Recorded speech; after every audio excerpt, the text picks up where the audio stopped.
আব্দুল্লাহ এমন একটা মানুষ ছিল, যখন ঘর থেকে বের হতো আরবের সম্ভ্রান্ত মহিলারা, আরবের সুন্দরী নারীরা আব্দুল্লাহর দিকে তাকালেই তারা আব্দুল্লাহর প্রেমে পাগল হয়ে যেত। মহিলারা গিয়ে তাদের বাবাকে বলতো, আব্বাজান, আব্দুল মুত্তালিবের বেটা আব্দুল্লাহর কাছে আমাকে বিবাহ বন্ধনে আবদ্ধ করেন, প্রস্তাব নিয়ে যান।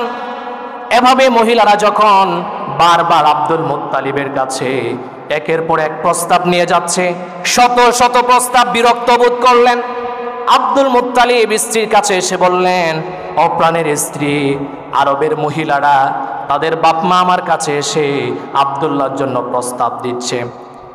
এবার আব্দুল মুত্তালিবের স্ত্রী সেই মেয়েদেরকে ডেকে এনে বললেন, ওহে আরবের মেয়েরা, আমার আব্দুল্লাহর মতো যুবক তো আরো আছে, তোমরা কি তাদেরকে দেখো না? আমার আব্দুল্লাহর মধ্যে তোমরা কি দেখেছো? তখন সেই মহিলারা জবাব দেয়, ও আব্দুল মুত্তালিবের স্ত্রী, তাহলে শোনো শোনো, আমরা এমন একটা বিষয় আব্দুল্লাহর চেহারার মধ্যে দেখেছি যা নূরে চমকাইতে থাকে, আর এই নূর দেখার পরে আমরা দুনিয়ার সমস্ত কিছু ভুলে যাই। সুবহানাল্লাহ। আব্দুল্লাহর চেহারার মধ্যে নূর চমকাইছে, কারণ সেই ঘরেই তো আল্লাহ সুবহানাহু ওয়া তাআলা যুগ শ্রেষ্ঠ নবী মুহাম্মদ সাল্লাল্লাহু আলাইহি ওয়াসাল্লামকে প্রেরণ করবেন। কথা বলেন ঠিক কিনা?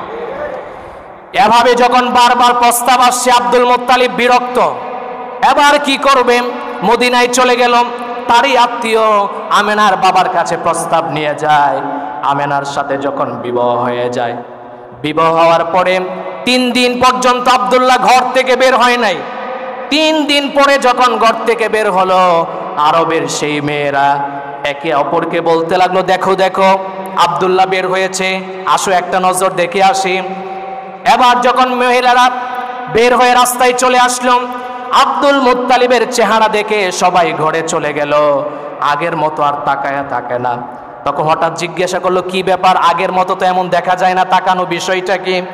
মেয়েরা তখন জবাব দিল, আব্দুল মুত্তালিব এর ছেলে আব্দুল্লাহ বিয়ের পরে কপালের মধ্যে যেই নূরটা চমকাইতো, 3 দিন পরে বিয়ের পরে যখন ঘর থেকে বের হয়েছে সেই নূরটা আর দেখা যায় না। সুবহানাল্লাহ। তাহলে সেই নূরটা গেল কোথায়? সেই নূরটা আমেনা রাহিমাহুল্লাহ তার গর্ভে চলে গিয়েছে। বলেন সুবহানাল্লাহ।